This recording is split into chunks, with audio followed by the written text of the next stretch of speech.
జాబిల్లి కథలు. అనగనగా గంగివలస అనే గ్రామంలో రామయ్య, సుందరయ్య అనే ఇద్దరు అన్నదమ్ములుండేవాళ్లు. వీళ్ల తల్లిదండ్రులిద్దరూ కొంతకాలం క్రిందటే చనిపోతారు. ఒకరోజు వీళ్ళిద్దరూ పెళ్లి చేసుకోవాలని అనుకుంటారు. రామయ్య చాలా తెలివైనవాడు.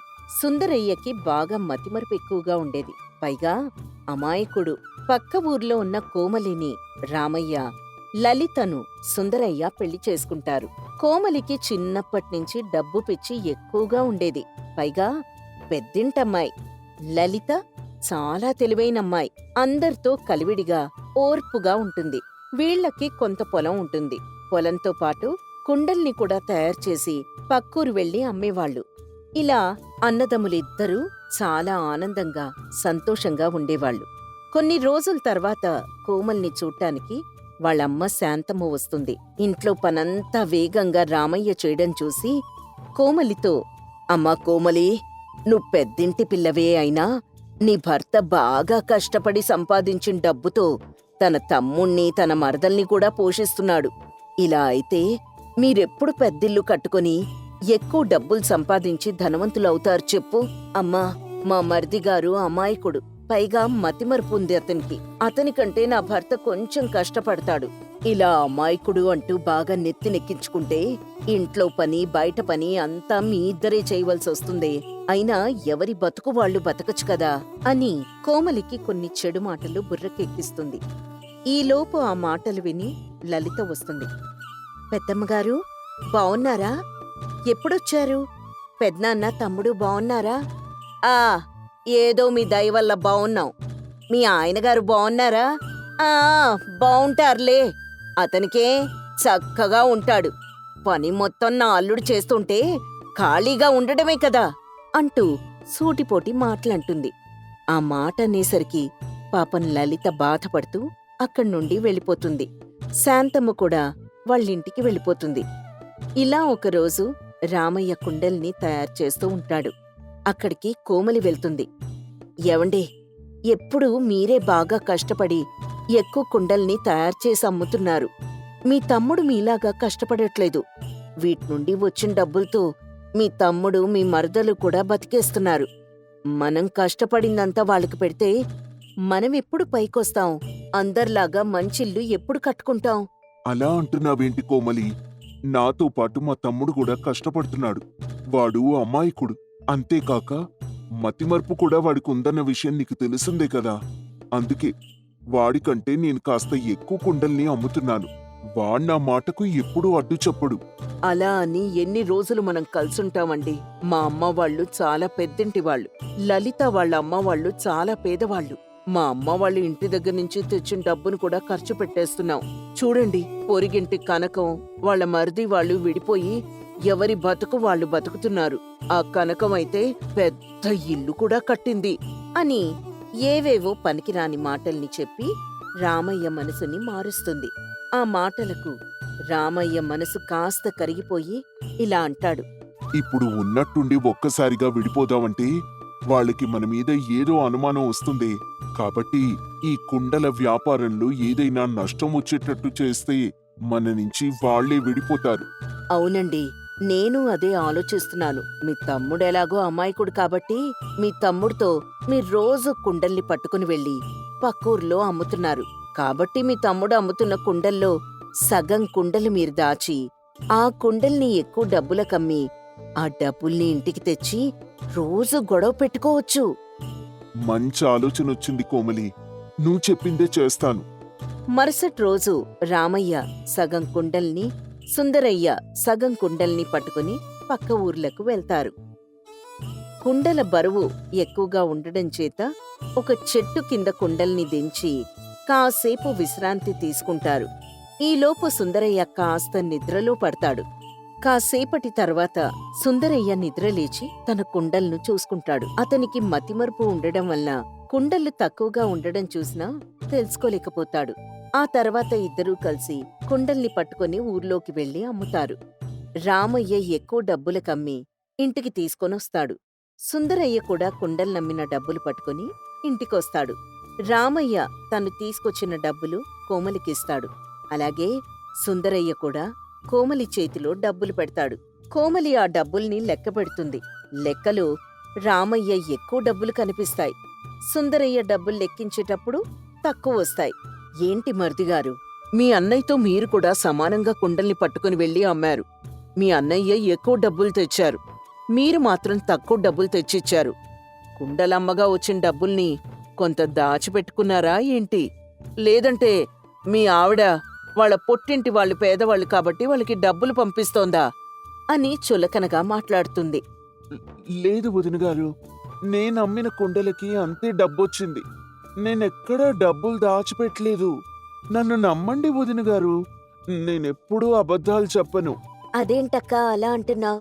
బావగారు మీ మరిదిగారు ఇద్దరూ సమానంగా పట్టుకుని వెళ్ళి అమ్మి వస్తున్నారు. నా భర్త తక్కువ డబ్బులు తేవడం ఏంటి?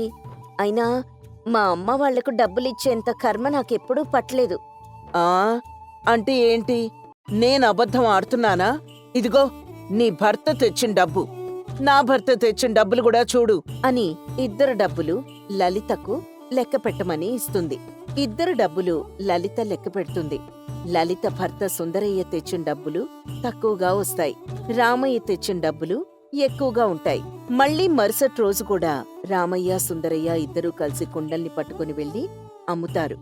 రామయ్య ఎప్పట్లాగే సుందరయ్య కుండలను దొంగిలించి ఎక్కువ డబ్బులకమ్మి వస్తాడు. సుందరయ్య కోమలికి డబ్బుల్ని తెచ్చిస్తాడు. వీళ్ళిద్దరూ తెచ్చిన డబ్బులు కోమలి లెక్కపెట్టి మళ్ళీ పెద్ద గొడవ పెడుతుంది. లలితను సుందరయ్యను పిలిచి, మనందరం ఒకే ఇంట్లో కలిసి ఉండటానికి వీల్లేదు, కాబట్టి ఈ ఇంట్లో నుంచి మీరు వెళ్ళిపోండి.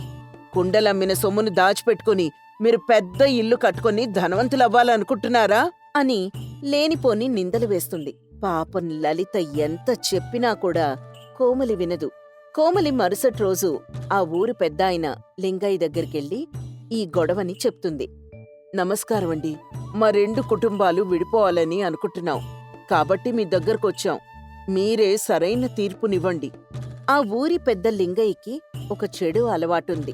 ముందు ఎవరు ఎక్కువ డబ్బులిస్తే వాళ్లకనుకూలంగా తీర్పుని చెప్పేవాడు.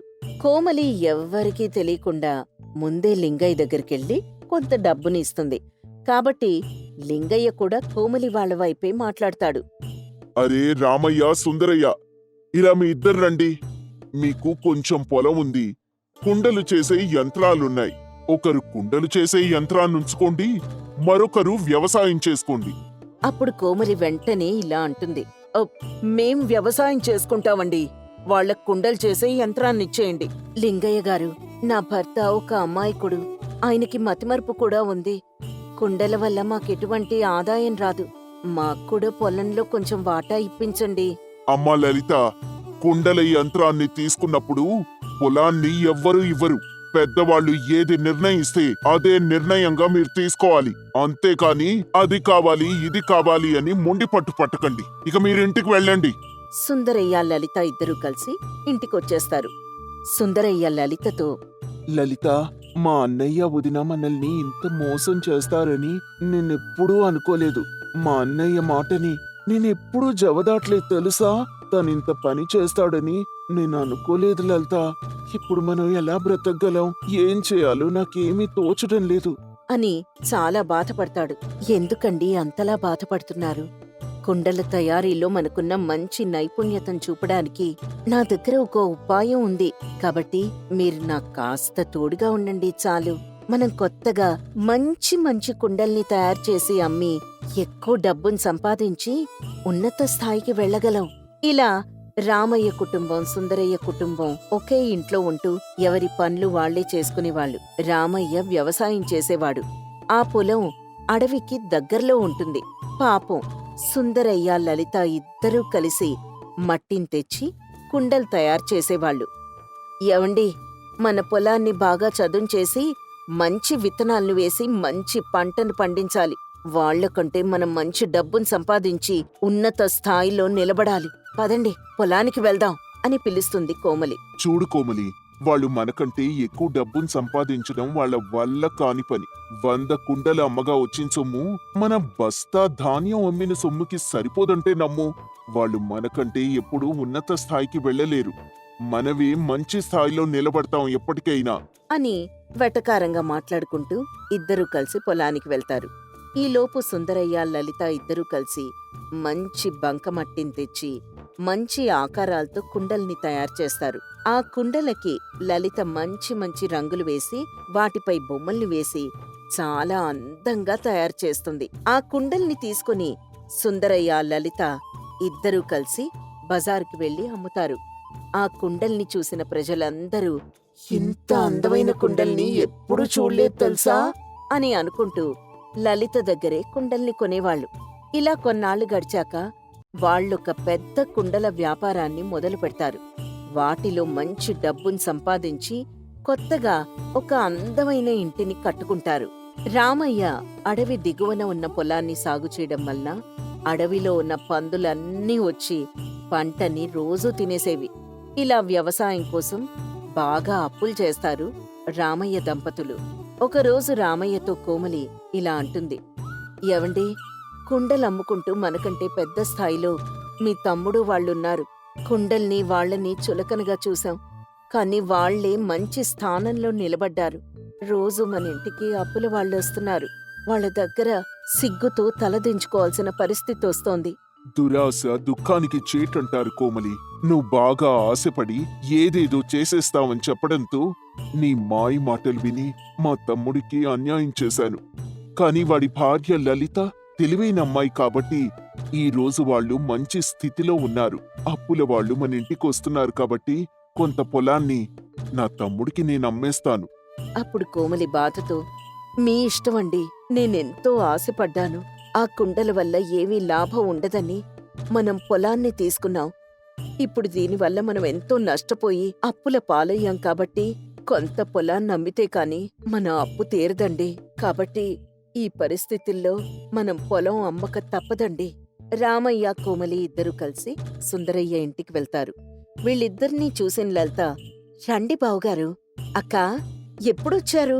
కోమలి రామయ్య సిగ్గుతో తలదించుకొని, ఇప్పుడే వస్తున్నాం. ఇప్పుడే వస్తున్నాను లలిత అంటారు. మేము వ్యవసాయం చేసి బాగా అప్పుల పాలయ్యాం. మా దగ్గర ఉన్న పొలంలో కొంచెం పొలం అమ్మేయాలనుకుంటున్నాము. మీరా పొలాన్ని కొనుక్కుంటారేమో అని మీ దగ్గరకొచ్చాం. వెంటనే అది విన్న సుందరయ్య అక్కడికొస్తాడు. ఆ రోజు పొలం నుండి ఎక్కువ ఆదాయం వస్తుందని పొలాన్ని తీసుకున్నారు. నాకు మట్టినిచ్చారు. కాని ఈరోజు ఆ మట్టే నన్ను నలుగురు ముందు నిలబడేటట్టు చేసింది. దానికి కారణం నా తెలివైన భార్య. అబ్బా, అవన్నీ ఇప్పుడు ఎందుకండి? వాళ్ళ తప్పుని వాళ్ళు తెలుసుకొని మన ఇంటికొచ్చారు కాబట్టి మనం ఆ పొలాన్ని కొనుక్కొని కొంత డబ్బుని వాళ్ళకిచ్చేద్దామండి. ఆ పొలం అడవి దిగువన ఉంటుంది లలిత. ఏ పంట పండించినా అడవి పందులు వాటిని తినేస్తాయి. వ్యవసాయం మనం చేయలేం. మనకా పొలం వద్దు అని ముఖం మీదే చెప్పేస్తాడు సుందరయ్య. ఎందుకండి అలా అంటున్నారు? ఏం పర్వాలేదు, ఆ పొలంలో పంట ఎలా పండించాలో నాకు బాగా తెలుసు అని ఆ పొలాన్ని కొంత డబ్బు కొనుక్కొని ఆ డబ్బుని రామయ్యకి కోమలికి ఇచ్చేస్తుంది లలిత. కొన్ని రోజులు పోయాక ఆ పొలంలో పంట వేస్తుంది. పంట చేతికొచ్చే సమయానికి పొలం గట్టు చుట్టూ కొయ్యలను పాతి వాటి చుట్టూ రకరకాల రంగుల తాళ్లతో కట్టి పొలం మధ్యలో గడ్డితో చిన్న చిన్న గుడ్డ ముక్కలతో మనిషి ఆకారంతో దిష్టి బొమ్మలు తయారు చేసి మధ్యలో పెడుతుంది. అదలా పెట్టడం వల్ల జంతువులు రాత్రి సమయం వచ్చి వాటిని చూసి భయపడి ఆ పంట తినకుండా వెళ్ళిపోయేవి. పంట చాలా బాగా పండుతుంది. సుందరయ్య ఆ పంటను చూసి తెలివైన భార్య లలిత చేసిన పనిని మెచ్చుకొని చాలా సంతోషిస్తాడు. విత్తులపాడు అనే గ్రామంలో ఆనంద నిలయం అనే పేరుకు తగ్గట్టే ఎప్పుడూ ఆనందంతో కళకళ్లాడుతూ ఒక పెద్ద ఇల్లు ఉండేది. ఆ ఇంట్లో రామారావు, ఆయన భార్య సీతమ్మ, వారి ఇద్దరు కొడుకులు రవి, కిరణ్, కోడళ్ళు లక్ష్మీ, రాధ, ఇద్దరు మనవలు మనవరాళ్లతో కలిసి ఆనందంగా ఉండేవారు. వారి కుటుంబానికి 5 ఎకరాల విస్తీర్ణంలో ఉన్న మామిడి తోట ఉండేది. ఆ తోటలో రకరకాల మామిడి చెట్లుండేవి. ఒకరోజు ఉదయం నిద్ర లేచి అందరూ కలిసి మాట్లాడుకుంటూ టీ తాగుతూ ఉంటారు. రవి ఇలా అన్నాడు, మనం మామిడి తోటలో చాలా మామిడి పళ్ళు కాసాయి. ఈసారి మంచి దిగుబడి ఉంటుందనుకుంటున్నాను. ఖచ్చితంగా ఉంటుంది. మొన్న తోట మొత్తం చూశాను. అన్ని చెట్లకు బాగా కాయలు కాసాయి. ముఖ్యంగా బంగినపల్లి చెట్టుకి చాలా కాయలు కాసాయి. అవును, మన తోట మామిడి పండ్లకు మార్కెట్లో మంచి డిమాండ్ ఉంది కదా, అందుకే వాటికి తగ్గట్టు సరైన ధర దొరుకుతుంది. మామిడి చెట్లంటే కేవలం చెట్లు కాదు, వాటిని మనం ఎంత జాగ్రత్తగా చూసుకుంటే అవి మనల్ని అంతే విధంగా చూసుకుంటాయి. సరిగ్గా చెప్పావు సీత. అలాగే ఈ రోజు తోటలో మామిడి చెట్లన్నిటికీ నీళ్లు పెట్టాలి కదా. నేను కూడా మామిడికాయలకి పురుగు పట్టకుండా మందు పిచికారీ చేస్తాను. అక్కా, నేను నీకు సహాయం చేస్తాను. రాధా, పెద్ద పెద్ద చెట్లకి ముందు పిచికారీ చేయండి, వాటికి ఎక్కువ పురుగు పట్టే అవకాశం ఉంటుంది. సరే పదండి, అందరం ఎంత తొందరగా మొదలు పెడితే అంత తొందరగా పనవుతుంది. పిల్లలు లేవకముందే మనం సగం పని పూర్తి చేయాలి, లేకపోతే వాళ్ళ ఆటలు మొదలు పెడతారు. ఆ రోజు కూడా తమ మామిడి తోటలో పనిచేయడానికి అందరూ కలిసి ఒకరితో ఒకరు మాట్లాడుకుంటూ తోట వైపు బయలుదేరారు. మామిడి తోటలో పనులన్నీ చేస్తున్నారు. మధ్యాహ్నం సుమారు 1 గంట. అందరూ తోటలో పని పూర్తి చేసుకుని మామిడి చెట్టు కింద కూర్చున్నారు. సీతమ్మ, లక్ష్మి, రాధ వేడివేడి భోజనాన్ని వడ్డిస్తున్నారు. ఈ సంవత్సరం వర్షాలు బాగా పట్టంతో కలుపు కూడా ఎక్కువ వచ్చేసింది. అవునన్నయ్య, కలుపు తీయడం పెద్ద పని, అయినా మనందరం కలిసి చేశాం కాబట్టి తొందరగా అయిపోయింది. అదే కదా కిరణ్, ఒకరమైతే ఎంతసేపు పట్టేదో. అక్కా, ఈ ఆవకాయ భలే కుదిరింది, ఎంత రుచిగా ఉందో. అవును రాధా, అయినా మన తోటలో మామిడికాయలతోనేగా పెట్టింది, అయినా నిన్ననే పెట్టాం కదా, ఇంకో 2 రోజులు ఊరితే ఇంకా బావుంటుంది. మన కష్టమే మనకు అన్నం పెడుతుంది, అందుకే పనిని ఎప్పుడూ చిన్న చూపు చూడకూడదు. అది నిజంరా. పగలంతా ఎంత కష్టపడినా ఇక్కడ కూర్చుని ఇలా అందరం కలిసి భోంచేస్తుంటే ఆ అలసటంతా ఎగిరిపోతుంది. అవును నాన్నగారు, ముఖ్యంగా మీరు అమ్మ లేకపోతే ఇదంతా సాధ్యమయ్యేదే కాదు. మీరు మాకు మార్గం చూపించారు. మీరు నలుగురు కలిసి ఉన్నారు కాబట్టే నేను, మీ నాన్న ఇంత ఆనందంగా ఉన్నాన్రా. ఒకరికొకరం సాయం చేసుకుంటూ కష్టసుఖాలు పంచుకుంటూ ఉండాలి. అత్తయ్య చెప్పింది నిజం. మామూలుగా ఉమ్మడి కుటుంబాల్లో చిన్న చిన్న విషయాలకే గొడవలొస్తూ ఉంటాయి, కానీ మన ఇంట్లో అలా ఉండదు. అవునక్క, నాకు అదే అనిపిస్తుంది. ఏదైనా సమస్య వచ్చినా అందరం కూర్చొని మాట్లాడుకుంటాం, ఒకరి అభిప్రాయాల్ని ఒకరం గౌరవిస్తాం. అందరూ నవ్వుకుంటూ కబుర్లు చెప్పుకుంటూ ఆనందంగా భోజనం కొనసాగిస్తారు. కొద్ది రోజుల తర్వాత వారం రోజులు భారీగా వర్షాలు పడి తగ్గిపోయాయి. రామారావు గారు దిగులుగా కూర్చుని ఉన్నారు. మిగతా కుటుంబ సభ్యులు కూడా అక్కడే నిల్చొనున్నారు. ఎంత నష్టం వచ్చింది! తోట మొత్తం చూస్తే గుండె తరుక్కుపోతోంది. కాయలన్నీ రాలిపోయాయి, కొన్ని చెట్లు కూడా విరిగిపోయాయి. ఈసారి పంట మొత్తం పోయినట్టే. అలా నిరుత్సాహపడకండి. వచ్చిన నష్టానికి బాధపడితే ఏమొస్తుంది? మనం ఎలా తిరిగి బాగు చేయాలో అది ఆలోచిద్దాం. కానీ కొన్ని చెట్లు బానే ఉన్నాయమ్మా, వాటి మీద మనం కొంచెం ఎక్కువ శ్రద్ధ పెడితే మళ్ళీ బావుంటాయి. అదైతే నిజం నాన్న, పెద్ద పెద్ద కొమ్మలు విరిగినవి కొన్నున్నాయి, వాటిని తీసేసి మిగతా వాటికి సపోర్ట్ ఇస్తే బావుంటుంది. ఈ వర్షాల వల్ల నేల కూడా చాలా గట్టిగా అయింది, దాన్ని కూడా సారవంతంగా చేస్తే సరిపోతుంది. ఇప్పుడున్న పరిస్థితుల్లో చెట్లకి ఎలాంటి పోషణ అవసరమో మనకెలా తెలుస్తుంది? మంచి ఆలోచనక్క. వీటి గురించి తెలిసిన వాళ్లతో మాట్లాడితే, ఇలాంటి భారీ వర్షాల తర్వాత ఏం జాగ్రత్తలు తీసుకోవాలి అని అడిగితే వాళ్ళు కొన్ని కొత్త పద్ధతులు చెప్తారు కదా. అంతా బాగానే ఉంది, కానీ ఇదంతా చేయడానికి చాలా డబ్బు కావాలి కదా. ఇప్పుడు మన చేతిలో అంత డబ్బు లేదు. అప్పు తీసుకుంటే మళ్ళీ తీర్చడం ఎలా? కొన్నాళ్ల పాటు ఇంటి ఖర్చులు తగ్గిద్దామండి. మనం బయట కొనుగోలు చేసే సరుకులు, కూరగాయలు ఇలాంటివి తగ్గించుకుందాం. ఇంట్లోనే పండించుకుందాం. పాలు కూడా మన ఆవులతోనే సరిపెట్టుకుందాం. మనందరం కలిసికట్టుగా ఉంటే ఈ చిన్నపాటి ఆర్థిక ఇబ్బందిని కూడా దాటేయగలం.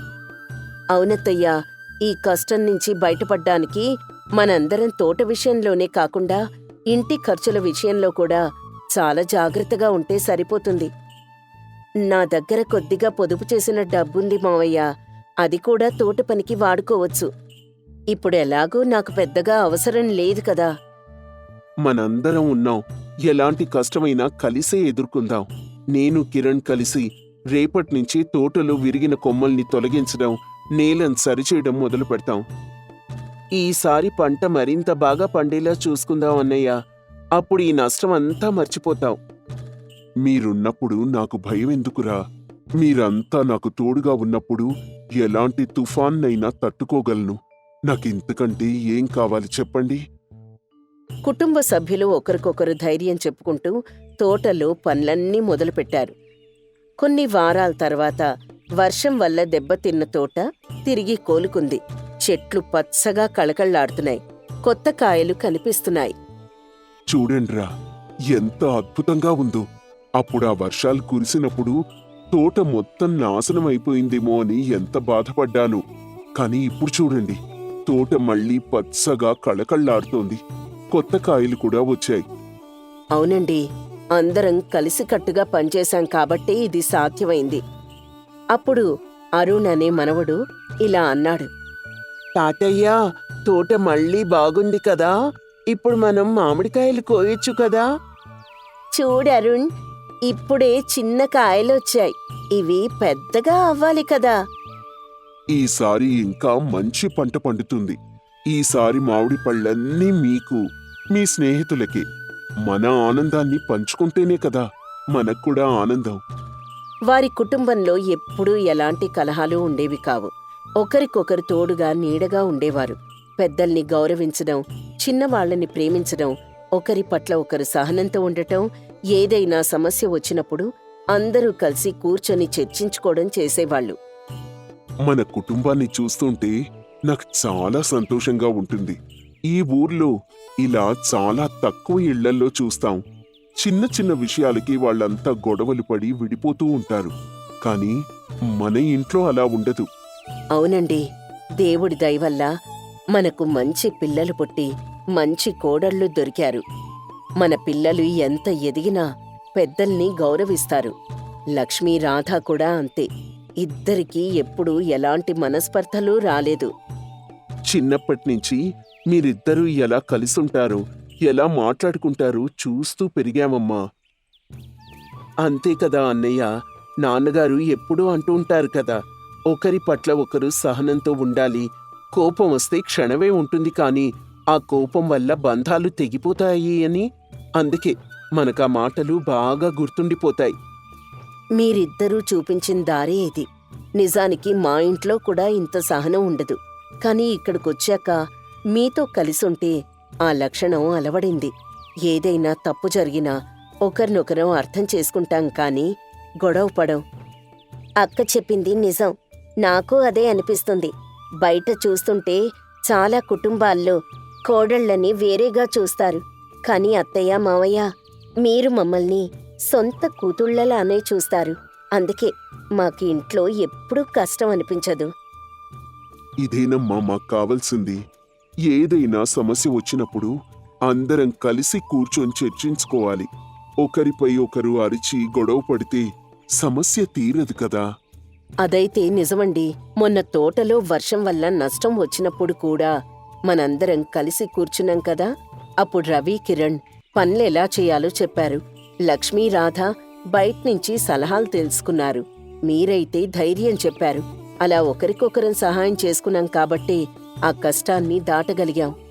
అవునమ్మా, అలా ఒకరి నిర్ణయాన్ని మరొకరు గౌరవించడం చాలా ముఖ్యం. అప్పుడే అందరం కలిసి పనిచేసుకోగలం. ఎవ్వరూ వ్యతిరేకించరు కూడా. అందుకే కదా మన కుటుంబంలో ఎప్పుడూ ఎలాంటి కలహాలు ఉండేవి కావు. ఒకరిపై మరొకరు అలిగినా అది క్షణాల్లోనే మాయమైపోతుంది. అత్తయ్య, మావయ్యకు పెద్దలంటే ఎంత గౌరవం, చిన్నపిల్లలంటే ఎంత ప్రేమ, అదే మాకు నేర్పించారు. పిల్లలు కూడా అదే చూసి నేర్చుకుంటున్నారు. అవునక్క, ఈ రోజుల్లో పిల్లలు కూడా ఇంట్లో పెద్దవాళ్లు గొడవ పట్టం చూస్తుంటే అవే నేర్చుకుంటున్నారు. అదంతా వాళ్ళ దురదృష్టమమ్మా. వాళ్ళు కూడా మనలాగే కలిసిమెలిసి సంతోషంగా ఉండాలి. అదే నాకు కావాల్సింది. మన ఆనంద నిలయం ఎప్పటికీ ఇలాగే ఆనందంగా ఉండాలి. కుటుంబ సభ్యులంతా ఒకరినొకరు చూసుకుంటూ చిరునవ్వులు చిందిస్తారు. వారి మధ్య ఉన్న ఆప్యాయత, గౌరవం ఆ సాయంత్రం వేళ మరింత స్పష్టంగా కనిపించాయి.